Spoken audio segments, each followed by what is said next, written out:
नमस्कार दोस्तों, आज हम आपको बताएंगे कि गुड़हल के पेड़ में कलम कैसे लगाया जाता है। तो पहले तो जिस पेड़ का भी कलम लगाना हो उसको ऐसे इस प्रकार से यहाँ से काट लिया जाएगा और इसके सारे पत्तियों को आप अलग अलग कर दीजिएगा। अब पत्तियों को अलग अलग करने के बाद ठीक इस प्रकार से एक ब्लेड लेके उसमें दोनों तरफ चीरा मार देंगे और इसको वी शेप में, बिल्कुल हाँ वी शेप में काट के चोक कर देंगे। अब काट के चोक करने के बाद हम लोग को अगला कदम जो करना है वो है, पहले तो गुड़हल का पेड़ ले लेंगे जिसमें वो लगाना है और उसके ऊपर इस प्रकार से एक ब्लेड से बीचों बीच काट देंगे। ध्यान रखिएगा, जितना बड़ा आपने वी शेप का काटा हुआ है उसमें उतना ही बड़ा इसमें चीरा लगाना है, उससे ज़्यादा या उससे कम नहीं। और इसको जो हमने काटा हुआ है उसको इसके बीच में रख देंगे। अब बीच में रखने के बाद आपको क्या करना है, पहले तो आपको एक पन्नी ढूंढना है, कुछ इस प्रकार की पन्नी जैसे कि मेरे हाथ में दिख रही है। अभी जो पन्नी है वो एकदम लंबी काटनी है, आपको ध्यान दीजिएगा। ठीक, अब इस पन्नी को हम यहाँ पे कस के बांध देंगे इसमें।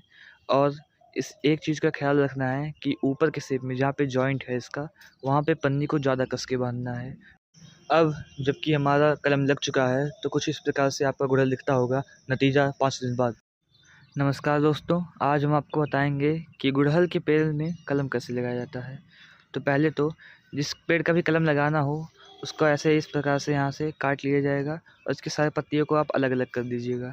अब पत्तियों को अलग अलग करने के बाद ठीक इस प्रकार से एक ब्लेड लेके उसमें दोनों तरफ चीरा मार देंगे और इसको वी शेप में, बिल्कुल हाँ वी शेप में काट के चोक कर देंगे। अब काट के चोक करने के बाद हम लोग को अगला कदम जो करना है वो है, पहले तो गुड़हल का पेड़ ले लेंगे जिसमें वो लगाना है और उसके ऊपर इस प्रकार से एक ब्लेड से बीचों बीच काट देंगे।